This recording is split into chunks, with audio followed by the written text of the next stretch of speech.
à vous, bienvenue sur Royal Dio TV. Ici, on forme, on sensibilise, on impacte.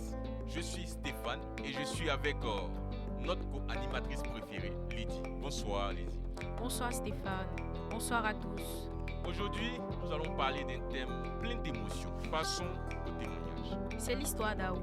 Aou a 17 ans, elle vivait avec son chéri. Tout bascula le jour où ils décident d'aller en boîte. Ils sont donc allés avec l'un de leurs amis en commun. Arrivé dans la boîte, le show était chaud jusqu'à ce que l'ami en question décida de chuchoter des mots à l'oreille de la femme et le petit ami l'ayant mal pris. Tout de suite, il ouvrit une bouteille de vin et versa la totalité de la bouteille sur la tête de la fille en question.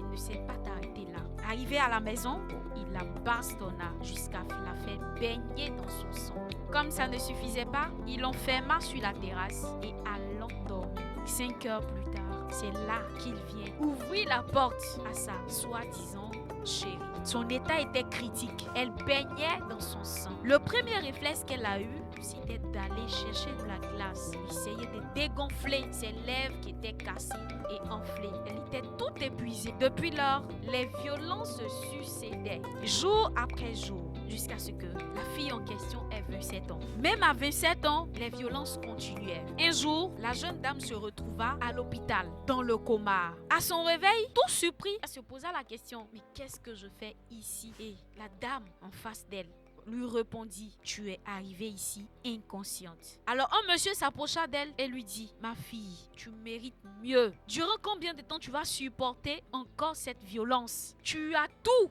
pour pouvoir réussir. Si tu restes encore longtemps dans ce couple, ça serait trop tard. Ainsi prend fin notre histoire. Très triste. Restez avec nous jusqu'à la fin. Ensemble, nous allons traiter ce sujet et apporter des solutions. Lydie, pourquoi de nos jours, les hommes continuent toujours de frapper leurs femmes? Stéphane, plusieurs raisons expliquent la violence conjugale. D'abord, sais-tu que de nos jours, des traditions et des coutumes continuent à tolérer la domination masculine? Ensuite, les dettes et les pressions, le chômage. Imagine-toi, un tant soit peu, une femme qui ne travaille pas, dans un couple, avec un pervers narcissique. Il la maltraite et il lui fait savoir par ses actions violentes qu'elle n'est personne parce qu'elle ne travaille pas. Les dettes. Tout ça entraîne des pressions dans le et cela détruit petit à petit la femme jusqu'à ce qu'elle pense que c'est la vie qu'elle devait vivre. Pourtant, personne ne mérite la violence. Pour finir, il faut savoir que certains hommes ne savent pas exprimer leur colère sans la violence. Ils oublient même que leur femme est un être égal à eux. Stéphane, ça fait mal, ça fait peur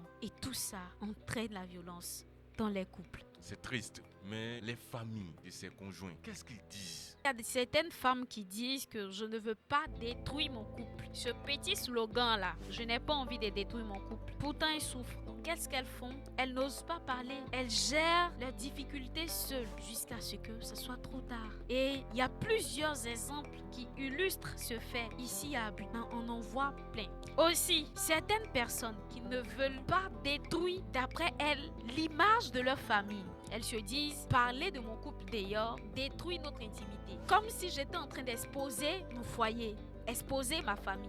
Elles se disent que ça fait honte d'exposer la pression qu'elles subissent de leur couple dehors. C'est triste d'accepter de se détruire ou de détruire sa vie dans le silence. Quelle solution nous pouvons proposer à ces femmes? Alors Stéphane, pour être claire et très franche, je voudrais par ce canal sensibiliser les femmes qui sont victimes de violences conjugales. Tu n'es pas une demi-personne par rapport aux hommes. Tu es égal à l'homme. Vous avez les mêmes droits. Tu mérites mieux.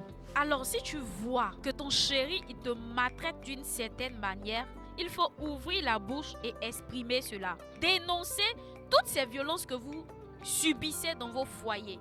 C'est en cela que vous pouvez avoir de l'aide. Si encourager les associations qui agissent et qui sont à l'écoute des victimes. Il faut aussi éduquer les hommes à savoir maîtriser leur ego. Nous vous encourageons à traiter bien vos femmes. Nous vous encourageons à prendre votre femme comme vous-même. Chers internautes, chers abonnés, merci de nous avoir suivis. À bientôt pour un autre programme.